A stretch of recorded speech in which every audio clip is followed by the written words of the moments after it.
Hello and thanks for joining us from our studios in Israel. I'm Aaron Porras here with ILTV's Morning Brief. A swift about-turn by Defense Minister Benny Gantz, signaling he could back unilateral annexations of parts of Judea and Samaria.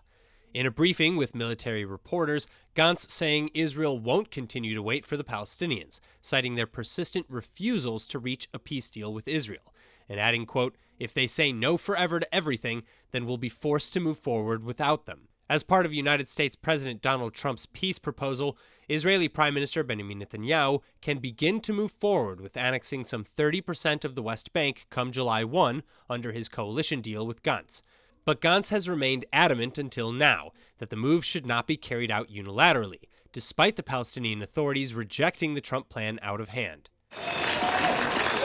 Now social distancing, but not distance from social issues, hundreds of Israelis gathered in Kikar Rabin overnight, speaking out against the potential move.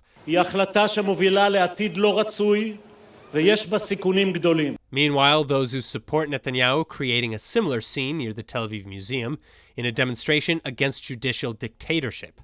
And as the Israeli army prepares for possible violence in response to the move, IDF Chief of Staff Aviv Kochavi warning the pushback could happen not only in Judea and Samaria, but could easily spread to Gaza too. החל מהבוקר, צה"ל החמיר את כל ההנחיות שלו. אנחנו חייבים להישאר כשירים. אזרחים יכולים להיות בבית בבידוד, צה"ל לא יכול.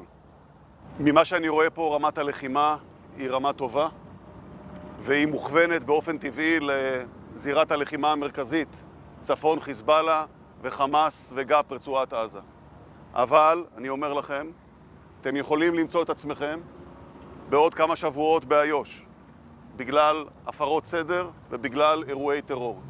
ויכול להיות שהאירועים הקרובים גם יכולים להתפתח ללחימה בעזה.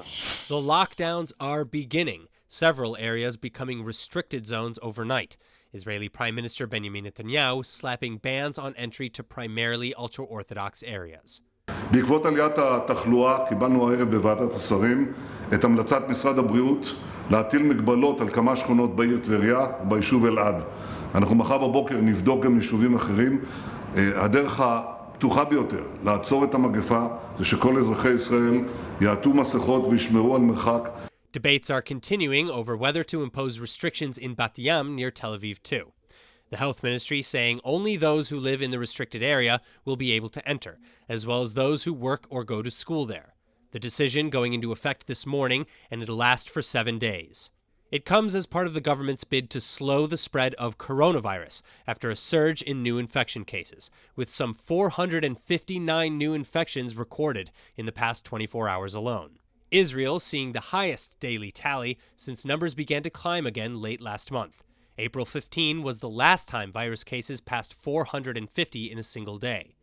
Netanyahu taking to Twitter, addressing plans to renew that controversial Shin Bet tracking program for virus carriers, saying, if the infection rates continue to rise, we will expedite the process of bringing the digital means to the approval of the cabinet before Sunday. Let's take this outside. Israeli dance troupes are moving out of the studio spaces and into the great outdoors.